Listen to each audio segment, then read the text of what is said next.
Welcome to the Mindful Healers podcast with Dr. Jessie Mahoney and Dr. Ni-Cheng Liang. We are here to help you learn to pause and be present, awaken your breath, and harness the ripple effects of mindfulness for radiant health. We get you. We know you. We are you. We have both been successful on the surface, yet struggling underneath. We have both had cluttered brains, been overwhelmed, and exhausted. We're healers who have found solutions and want to share them with you. Join us here to discover a better way. Welcome to the Mindful Healers podcast. This week's episode is how to lessen fear and anxiety around depositions. And today we have a special guest, my husband, Mark Mahoney. And this episode, as usual, is not medical advice, and anything we share here is also not legal advice. And we did want to start with the caveat that this episode, when we talk about depositions, will be about being deposed as a witness or as a third party in a case and or as a treating physician. These are the depots that most physicians get called to.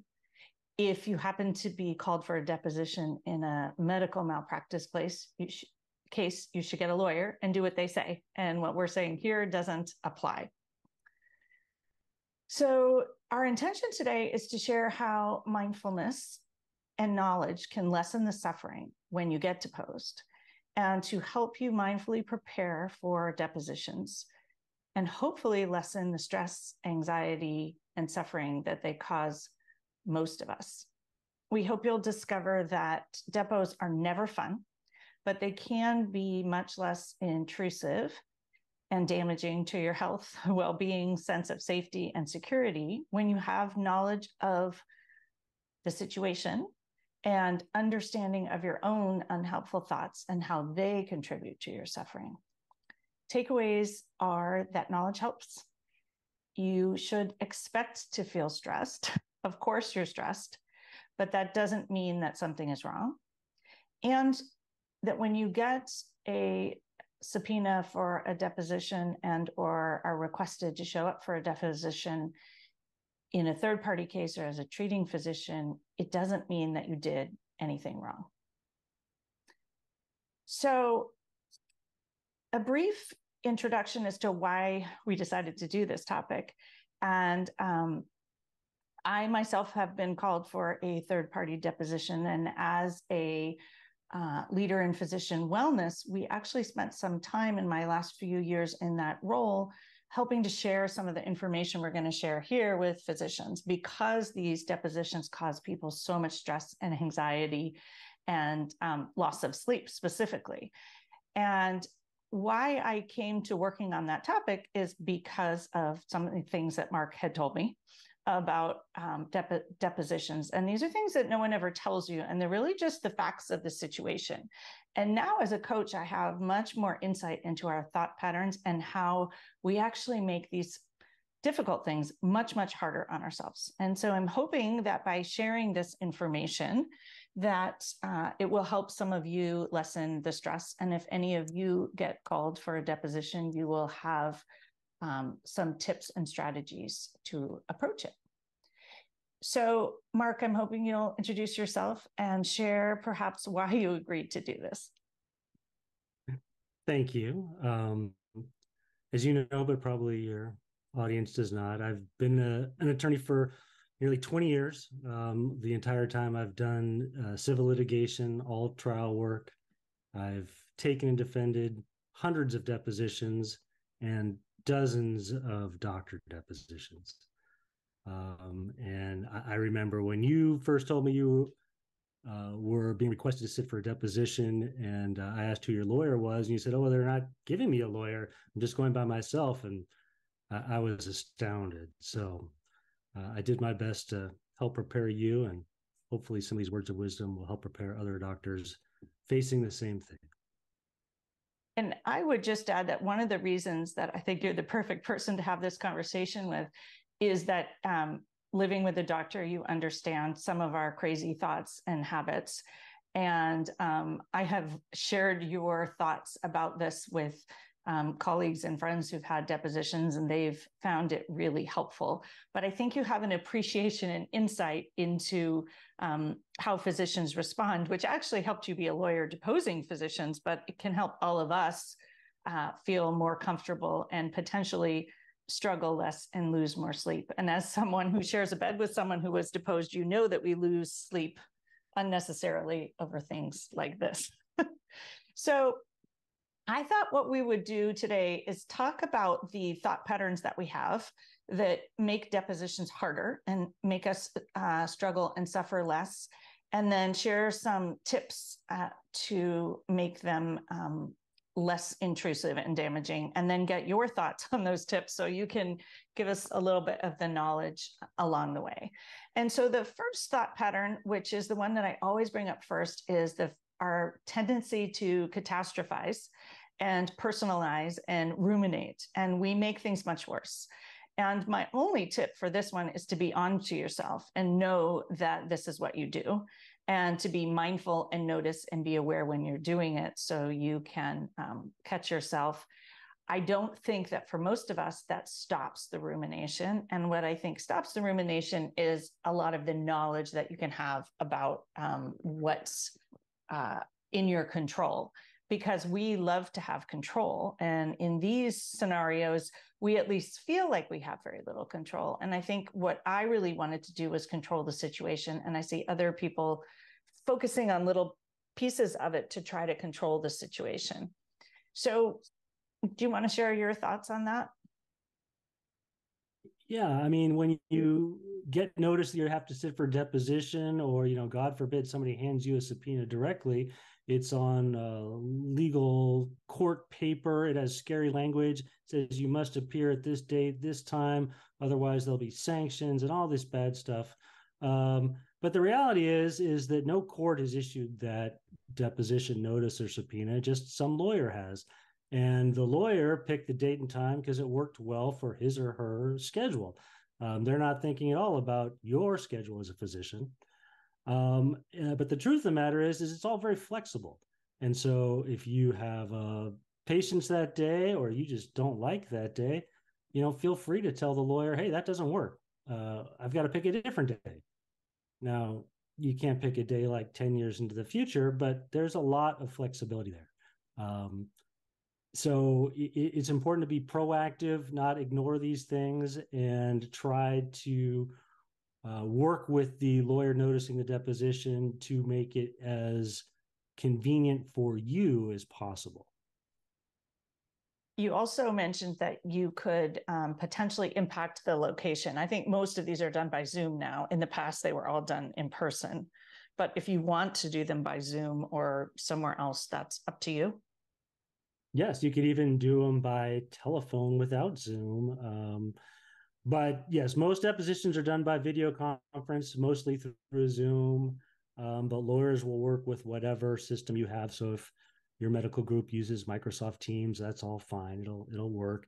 You almost certainly don't have to be anywhere in person unless you want to be.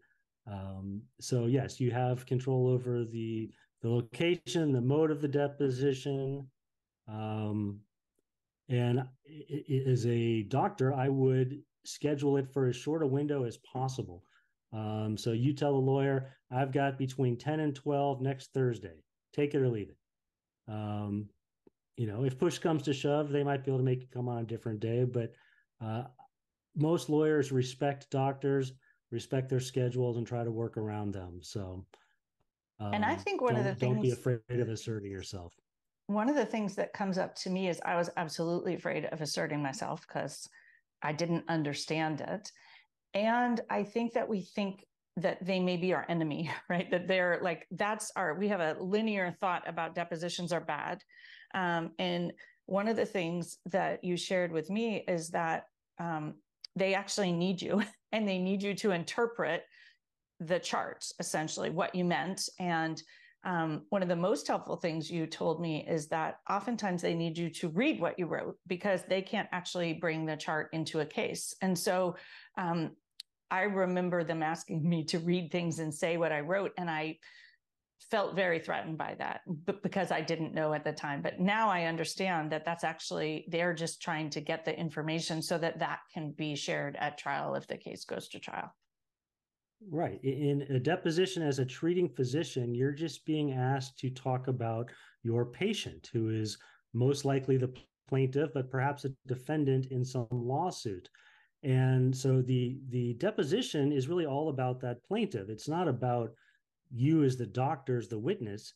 They just need to get, the lawyers need to get certain information from you so they can give it to the jury.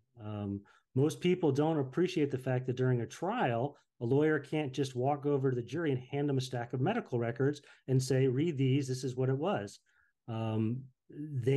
Lawyers and judges require that there's somebody there to say, yes, I was the doctor. Yes, these notes are correct.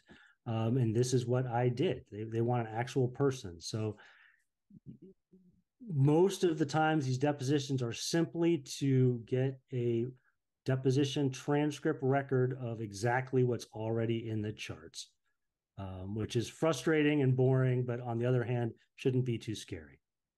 And I do want to emphasize what you said, which always made me feel better, is that they actually really respect you as a physician. And I think we often feel like we're in this place of no power, no control, and we think they don't respect us at all, because they're asking us all these questions and might even be questioning our care. And so it was really helpful for me to understand that lawyers actually think doctors are quite smart and want your thoughts and think that you know more than them. I always thought that was a lovely thought to think in this situation. And I realized actually we didn't talk about what is a third-party deposition or a treating physician deposition. And there was one other word, I can never remember the names of them.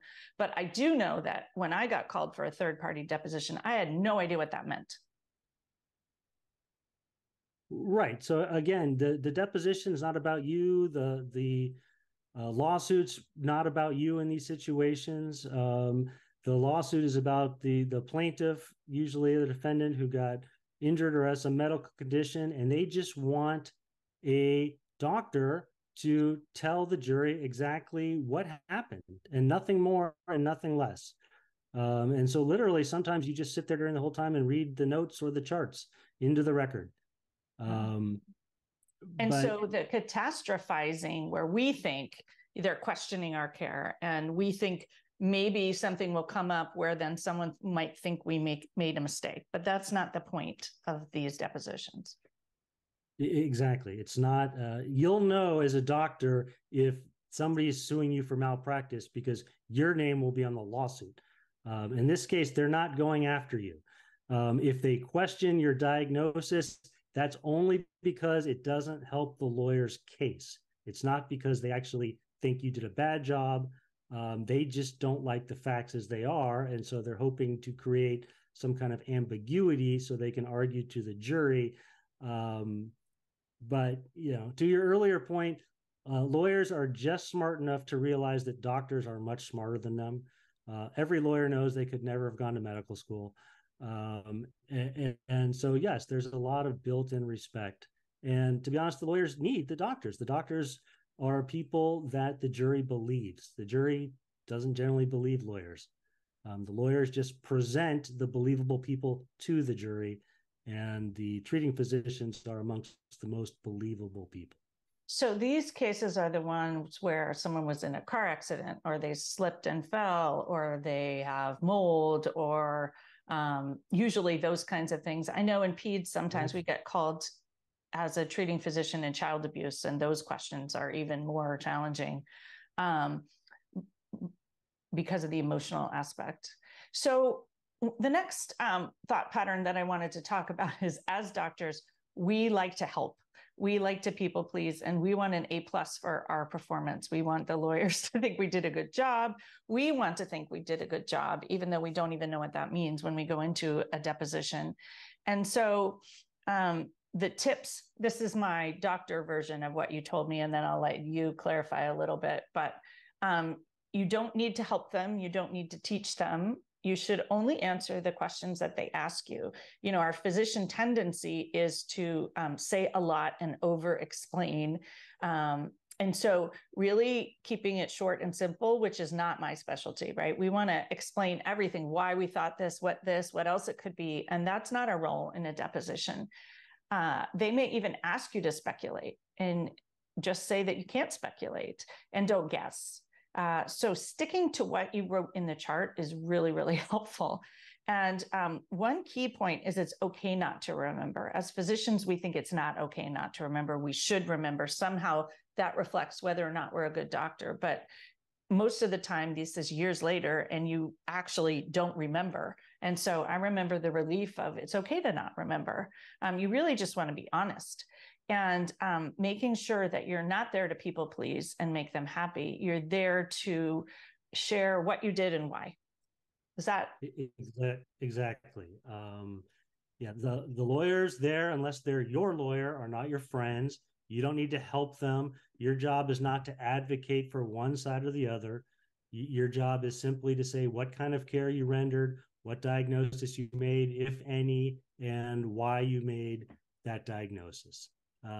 And that's it. And a lot of times you'll be in these depositions as the physician, and you'll realize that the lawyer asking you questions doesn't really even know what they're talking about. They don't understand the medicine, or they've got things that are just wrong. And so a lot of witnesses' natural tendencies, especially physicians, is to explain, to correct where the lawyer went wrong, to make sure it's all super accurate on the record. But none of those things are your job.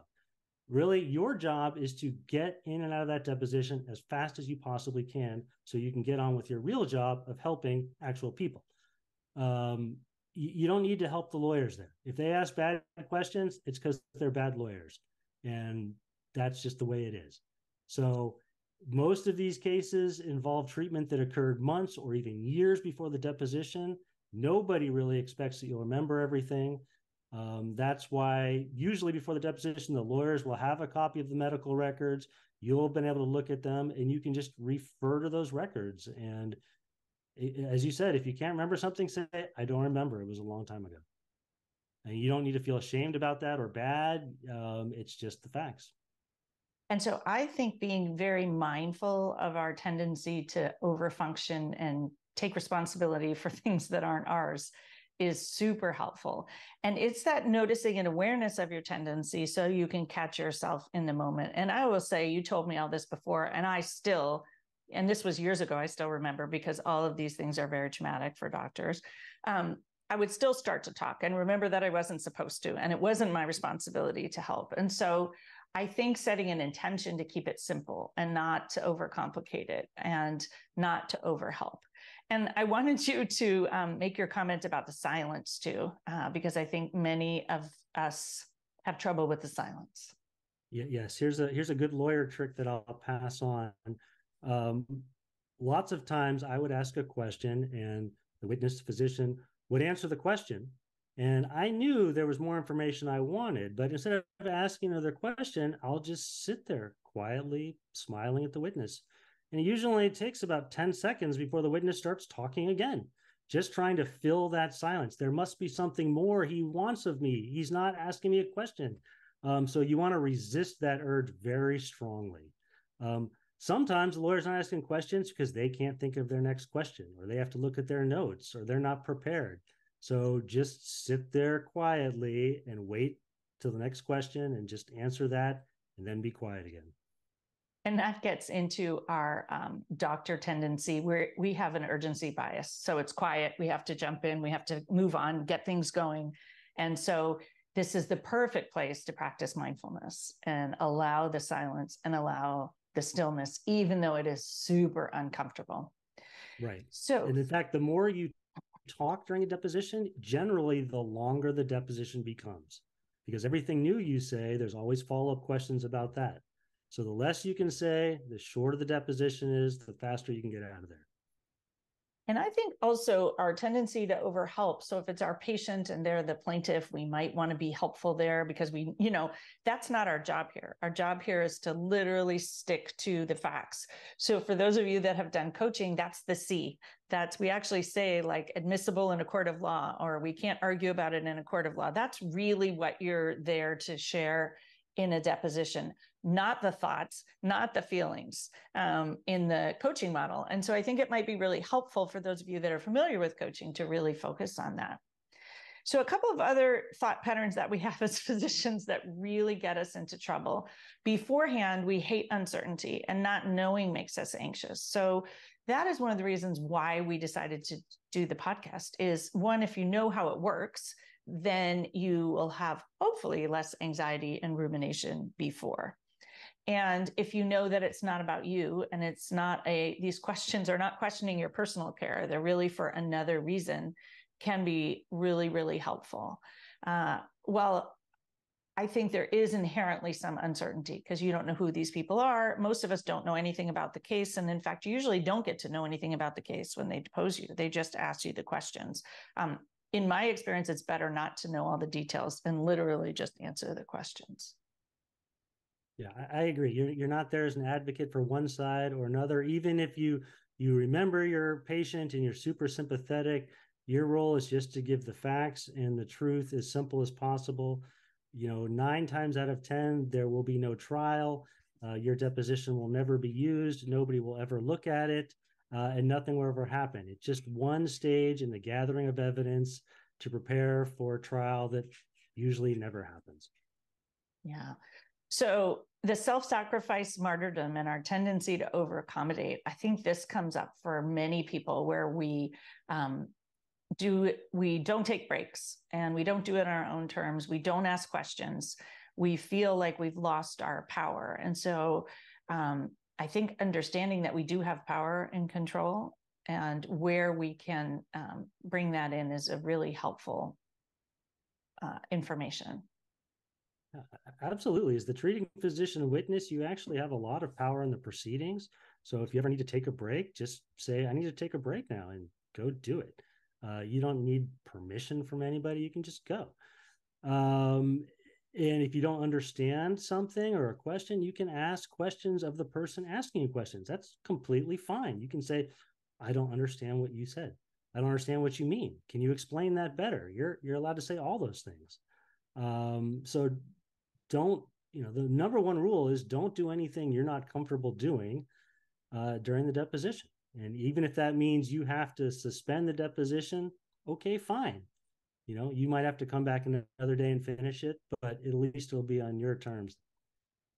The other thing I wanted to bring up, which I bring up often in coaching, is sort of the shame, blame, and guilt that we have as physicians. And I think when we get called for any kind of deposition, even if we're the treating physician or it's a third party deposition, that we have this and we don't ask for help and we don't tell people about it. And people feel very isolated, and that really tweaks the anxiety. And so I think understanding that, I think most physicians probably get called for this at least once in a career, if not more than once. And depending on your specialty, maybe very often. And so to realize it doesn't mean anything about you, and that there isn't really a reason for shame, blame, and guilt. And I think we've talked a lot in this podcast about vulnerability is valuable, and people sharing their experience and asking for help can be really valuable. Even if your organization doesn't give you a lawyer, you can still ask lawyers questions about how depositions work. And it's not that they're giving you legal advice, but I think even if you just understand the point of it and the purpose of it, that can be very empowering. And so I would encourage you not to let the shame, blame, and guilt keep you quiet when these things happen. It's the reason that there's so much harm caused and stress caused for physicians around this topic. In reality, most of the time when a physician is called to sit for a deposition, that is because the lawyer likes what they said in their charts. And they just want the physician to repeat exactly what was in the charts, because that's what they like. During the deposition, some of the other side might not like what's in the chart. And so they might try to insinuate or cajole or ask you to speculate or imply perhaps you could be wrong, but that's just because the facts don't fit into that side's legal argument. It's not because you did anything wrong. The facts are what they are. And the lawyers can fight about it and present the best argument they can, but it never means that the physician did something wrong. Yeah. And I think we tend to over personalize things. And that's also not our fault. We were trained to personalize things in medicine. And if something goes wrong, it's your fault, even if it's totally out of your control. And so I think we bring that in. And that's where a lot of this mindfulness, just understanding what it is you're doing and how your old thought patterns and the ways you were trained as physicians make this experience much harder on you. So I thought I would give a few final tips and then give you a chance to give any final advice. And because this is a mindful podcast, my first one is to be mindful and stay in the moment and choose your tone and choose your intention. And choosing your intention, whether you want it to be, you want to go in calm, you want to go in with equanimity, or maybe I often talk about going and being like a tree, in that, you know, you're not going to get blown over. You have a strong trunk and strong roots. And that's really trusting yourself and believing in your own strength. And so I think setting an intention can be super powerful. And it might just be calm. It might be peace. It might be, you need to figure out what works for you and do that. And then mindfulness also would tell you to pause and breathe. And pause is the key thing. Don't react. Don't answer too quickly. Pause and breathe. Breathing decreases your stress and gives you time to think. And so I think when we get in these situations where we're very uncomfortable, we don't know anything about it, remembering to pause and breathe is super helpful. And practicing self-compassion is another component of mindfulness. And when we are in our stress state, we're releasing the cortisol and norepinephrine, shutting down our amygdala. We can't think, we can't be creative, we can't answer the questions. And so being very aware of that and instead showing your self-compassion that of course you're upset. In fact, you can just expect to be stressed, anxious, miserable, and afraid. And that's not a problem. And so when you can show yourself compassion, for those of you who work with me, I'm always hand to heart. This would be a hand to heart moment. Do it whenever you need, even in the middle of the deposition. And that will actually help you settle down, pause, and be able to think. And then a key point is to not act from fear. And I think we so often act from the fear of what might happen and that catastrophizing and our negativity bias. And so realizing, and this is what I'm hearing from you, there's very little reason to be afraid. It's actually more about our knowledge and our expertise. And that I think you said at one point, 99% chance these types of depositions won't affect your career. And I think that if you can realize that it's temporary and it will be okay in the end, more than likely, even if it's miserable for the time period that they're asking you the questions, that's okay. And then I think, you know, we want them to respect us. And in the coaching world, you would respect yourself. And so you would go in there trusting yourself, valuing your expertise, and not reacting to whatever's going on, I'm going to say, with the antics of the lawyers or what they're trying to prove, because it's not about you. And so if you can go in respecting yourself, they're actually much more likely to treat you with respect, would be my thought, not being a lawyer. And so I think that's one of the most helpful tools.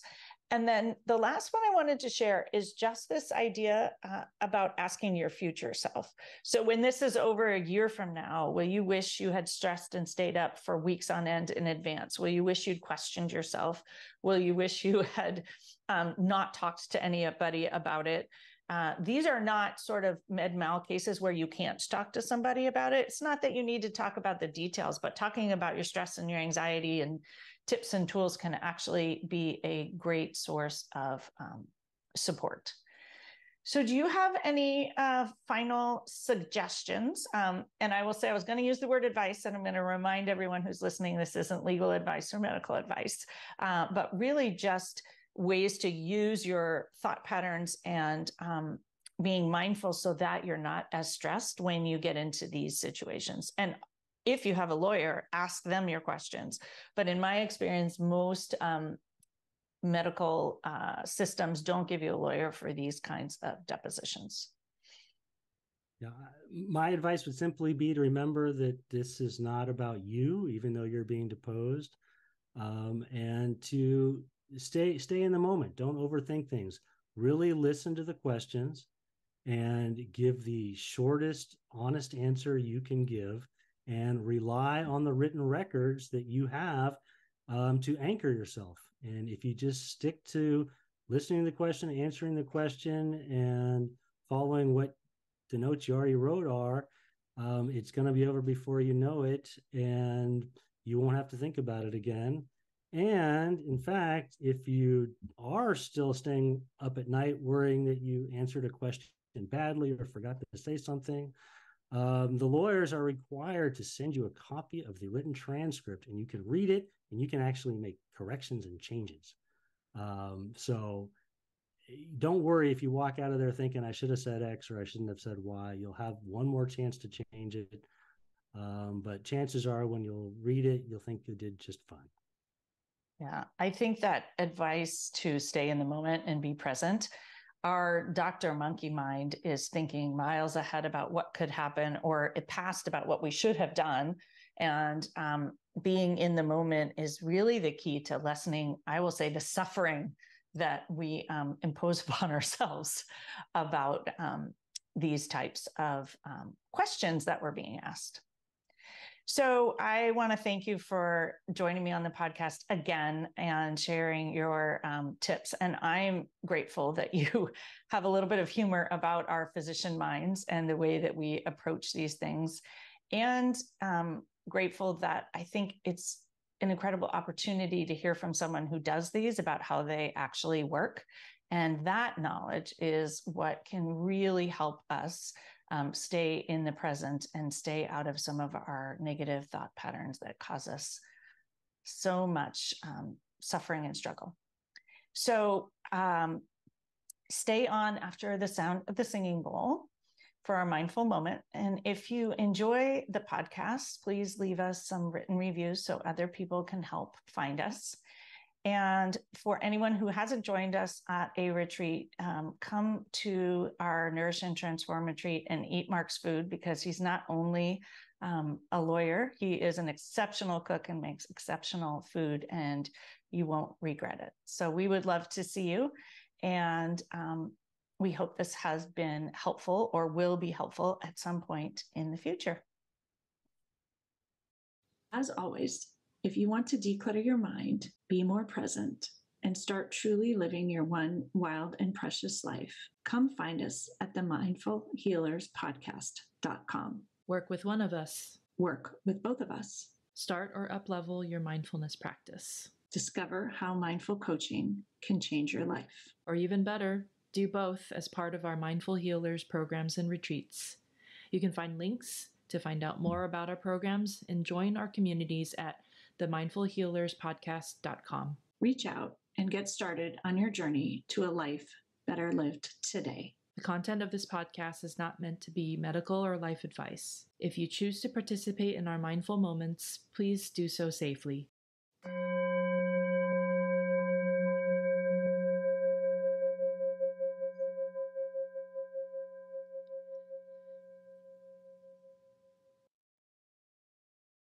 Welcome to today's mindful moment.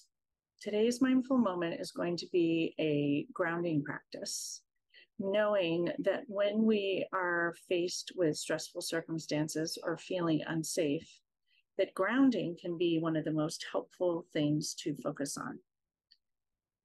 So taking a moment to find your sit bones or the soles of your feet and connecting those deeply into whatever you are sitting on or standing on, noticing the safety of the seat underneath you.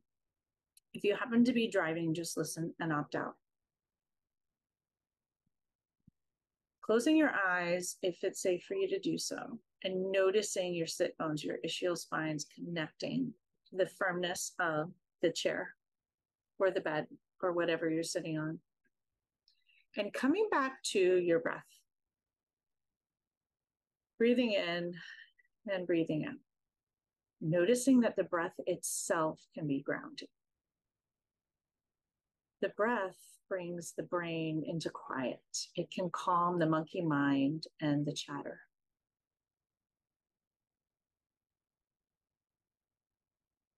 Letting the inhale be shorter than the exhale.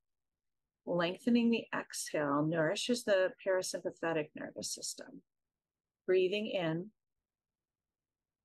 And breathing out long and smooth. Breathing in, letting the exhale be longer than the inhale. And notice your sit bones once again. Notice how safe and stable you are. Noticing your root chakra, the base of your spine. And the root chakra is focused on safety and security and having your basic human needs met. And connecting with this idea that right now, in this moment, your basic human needs are likely met for food and shelter. And if they're not, that is where your focus should go. Coming back to the breath, sending the breath all the way down into the root of the spine, bathing the root of the spine, the sit bones with the breath, and enjoying the sense of safety that comes with that breath.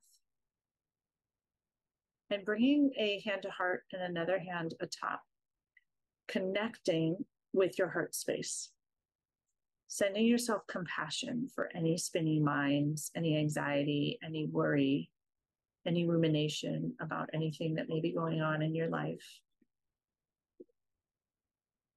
Pressing the heel of the hand into that heart space and noticing how good it feels. Releasing the oxytocin, dopamine, serotonin, creating a kind neurochemical soup. A neurochemical soup that feels safe.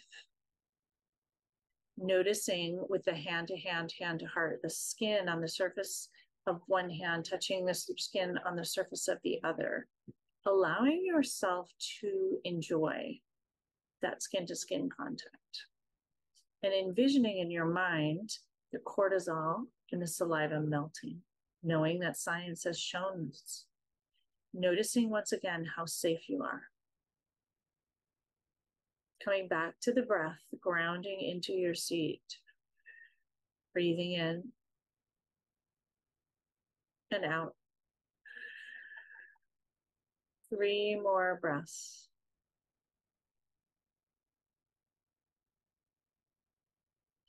Noticing how safe you feel. Noticing how secure you are. Enjoying the stillness. Enjoying hand on hand, hand on heart. Sending your heart space compassion and love. And letting your heart soften to the idea of safety, to the idea of feeling calm and grounded and connected.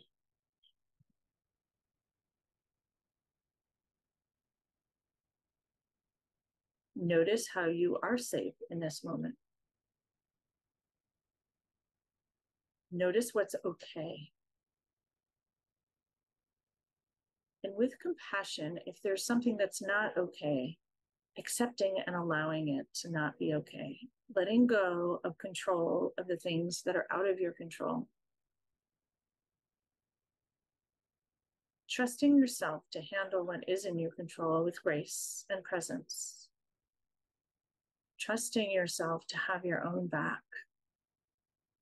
Trusting yourself to have compassion for the challenges of challenging situations that bring stress. And sending yourself compassion for being human.